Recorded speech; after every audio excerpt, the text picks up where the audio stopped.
Restraint and seclusion.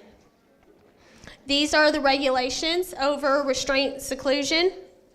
It talks about that you have to use of physical restraint seclusion in the public schools.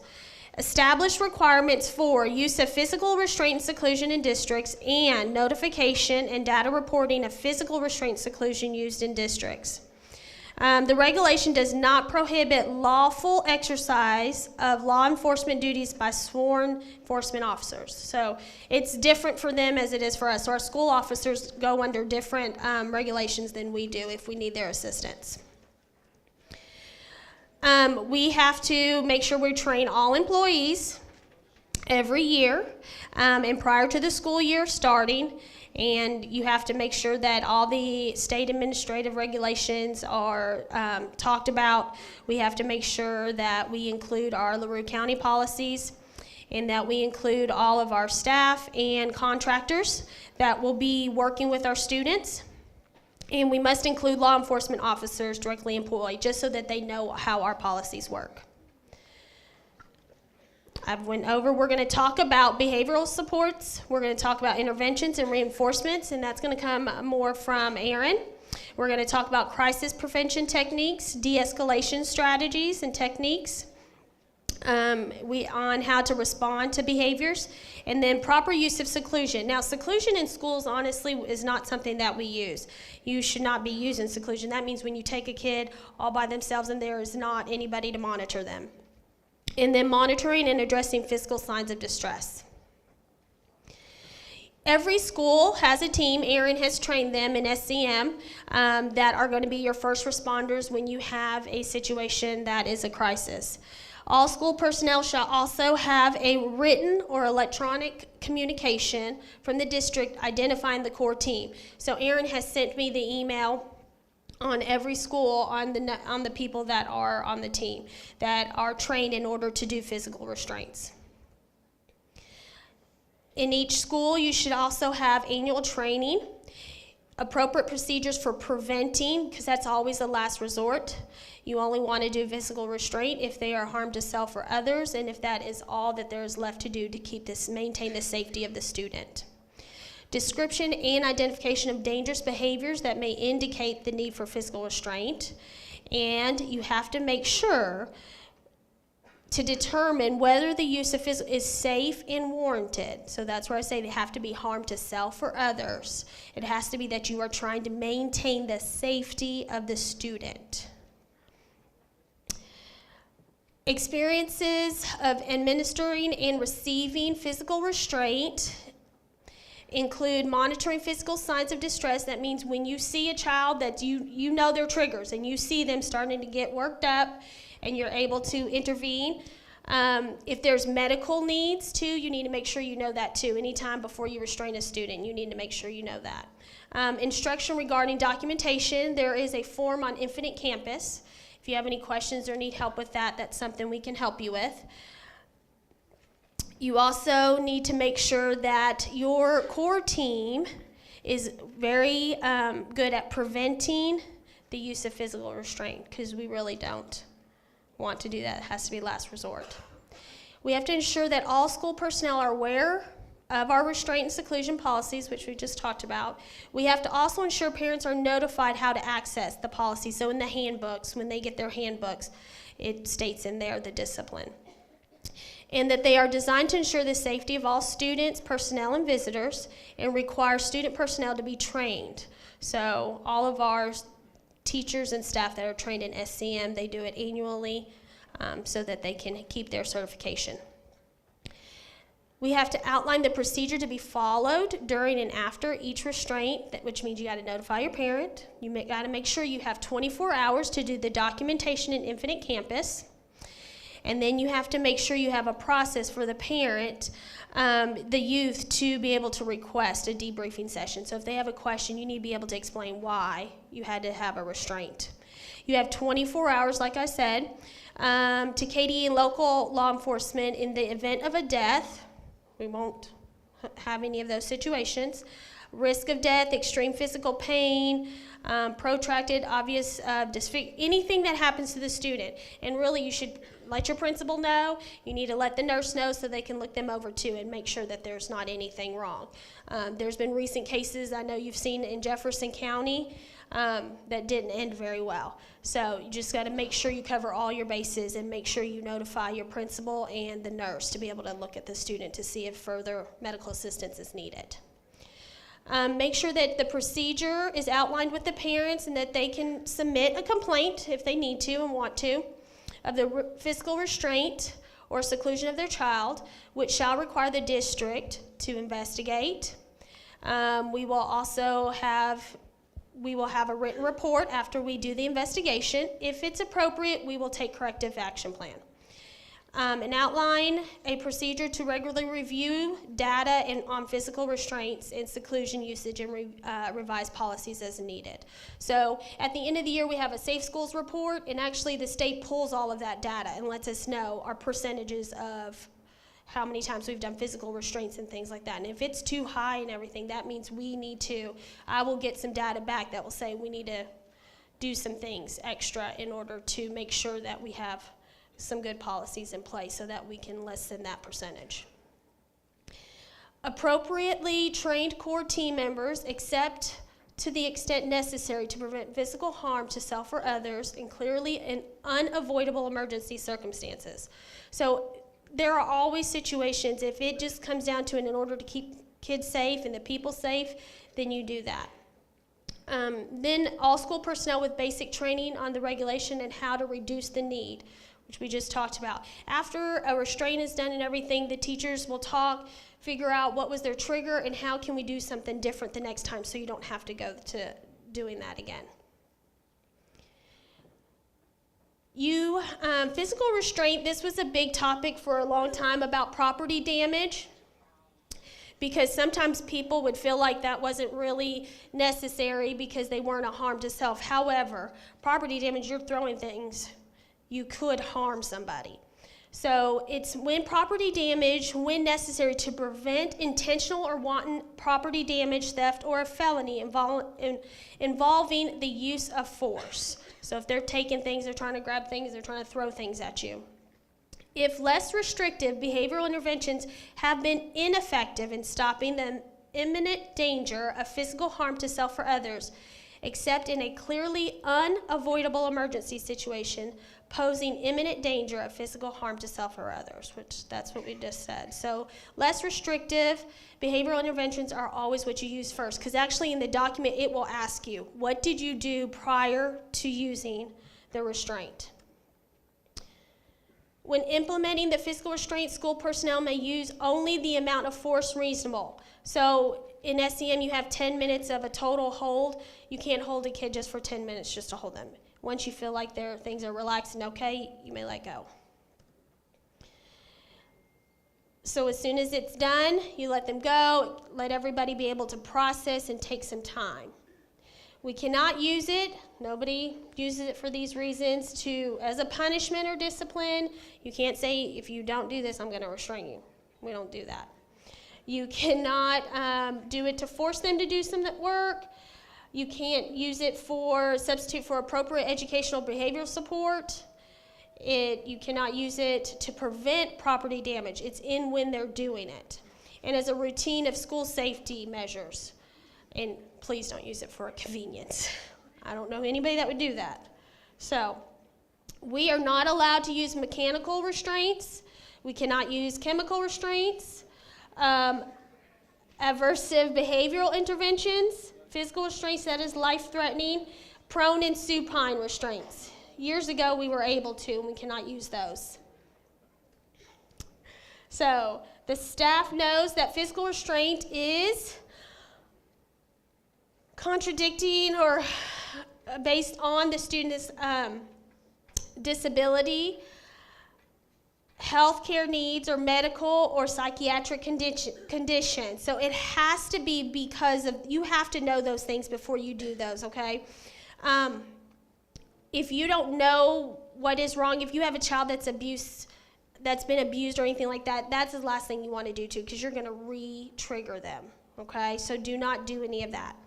It interferes with the student's primary mode of communication unless the student uses sign language in the freedom of the student's hands for brief periods. Appears likely to result in physical harm. So if that's their mode of communication, we obviously can't restrain them and hold them down, because then they can't communicate at all. So, students' behavior poses an imminent danger of physical harm to self or others. And this says seclusion may be used. It has also been taught that you have to make sure you have an adult staff with them at all times. Okay, so even though seclusion, it's not that they're by themselves. Make sure there's an adult monitoring. That is the less restrictive intervention, and they have been ineffective in stopping danger of physical harm to self or others. The school personnel implementing the seclusion are appropriately trained, and the student is visually monitored for the duration of the seclusion. So they can't be in there all day, just some time to calm down. You can't use it as a punishment. You can't use it to make them do things. You can't use that as their behavior. There's a difference between having time out, if a child is requesting I need a break, to being secluded and away from everybody. To prevent property damage, if you know a kid throws things, you can't just say we're going to automatically take them somewhere and seclude them. But you can have a different plan where you take them for a walk and things like that. As a routine of school safety measure, as a convenience for the staff, or as a substitute for timeout. Seclusion ends when the student's behavior is no longer a danger to anybody, physical danger, and if the medical condition occurs putting the student, so if you have a student that's starting to throw up, or they say they have to use the bathroom or anything like that, you have to let them go. Come out of the room. You have to make sure when they are in a seclusion area that they are free of objects and fixtures, so that, because you don't want them grabbing things. You want to make sure that you provide the school personnel a view, and that's why I say they have to be monitored at all times. They have to have adequate lighting, so don't go into a dark closet, and ventilation. Make sure you review the district's administration to ensure programmatic implementation of guidelines and data related to its use. Have an unlocked and unobstructed door, and have at least an annual fire inspection of the room that you're taking them to. All uses of physical restraint seclusion shall be documented, and that's the form on Infinite Campus, and you have to do it by the end of that day. All records of the use of physical restraint and seclusion shall include the student interview, which includes, this is when we call it debriefing, so you need to make sure you have all of this information. You have your student's name, you have what restraint you used, or if you had to do seclusion. You have to make sure you have a description of the student's behavior that resulted. So you need to say, why were they at risk and why were they a threat to others or themselves? You have to have the date, and you have to have the name of the people that were involved, and you have to have the beginning and end time. Make sure that I just talked about a description of all the events leading. If you just follow the Infinite Campus form, you'll be fine, because all of these parts are in there. You have to make sure that you have any additional interactions between the student and school personnel during the use of that. So if there were other people that came in, or some other things happened, like if you released and the student went off and hit you again or something like that. And then you have to have a description of any injuries to student, school personnel, or others. Kim, do you want to? I just went on. I know. Okay, so the description of how students' behavior posed a danger, the date the parent was notified.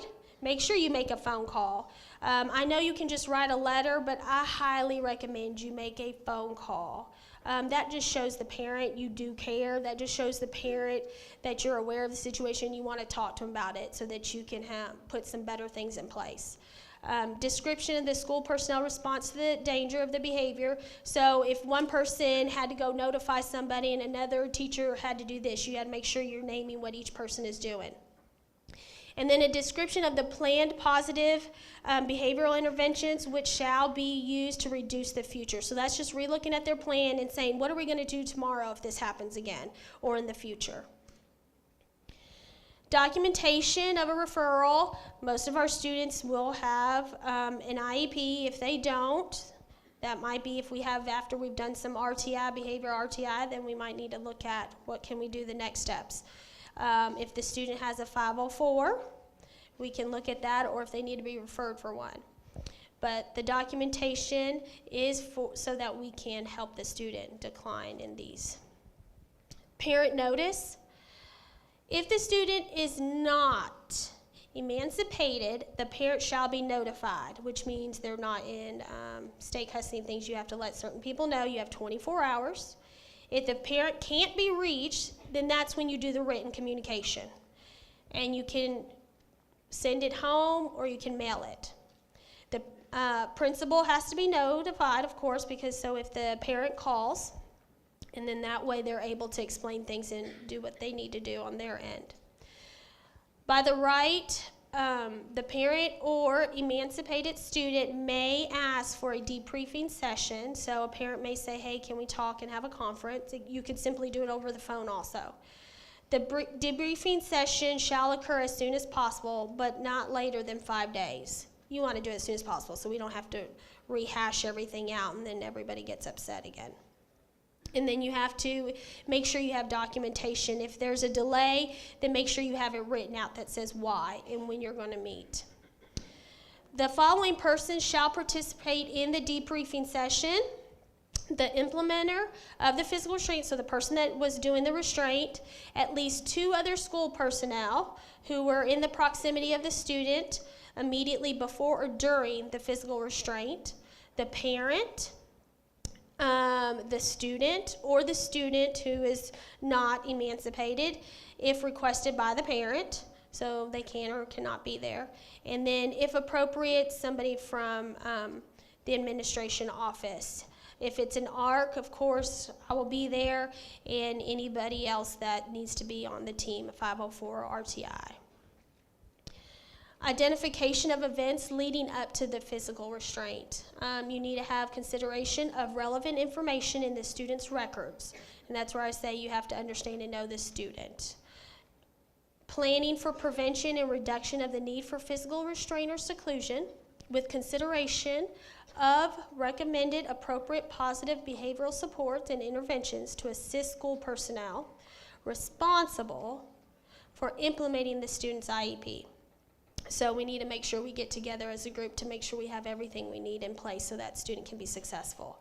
And then consideration of whether positive behavioral supports and interventions were implemented. So are we making sure we're doing all the things we need to do? Consideration of referral. So I just talked about that. If the student's having repeated behaviors, we may need to look at some interventions, and do we need to make a referral? Documentation of the basis for declining to refer the student. Okay, so if there's a reason why, sometimes the parents will say, I don't want them to be referred, and so you just document that. All documentation utilized in debriefing sessions shall become part of the student's education records. That just goes right back to the confidentiality we talked about. The district shall report the following. So this is where I talked about that KDE pulls the report, the Safe Schools report. So they'll pull out how many physical restraints. They'll look at the number of students placed in them. They'll look at if there was any seclusions, and they'll look at number of students placed there. So they also look at substantial risk of death, extreme physical pain. I guess through the report is where they're getting that. Protracted and obvious disfigurement, any of that that's in the report, that's how they know that information that you're filling out at Infinite Campus. If they have an impairment of the function of the bodily member, organ, or mental faculty to students related to physical restraint or seclusion. Number of instances in which a school resource officer or other sworn law enforcement officers is involved in the physical restraint.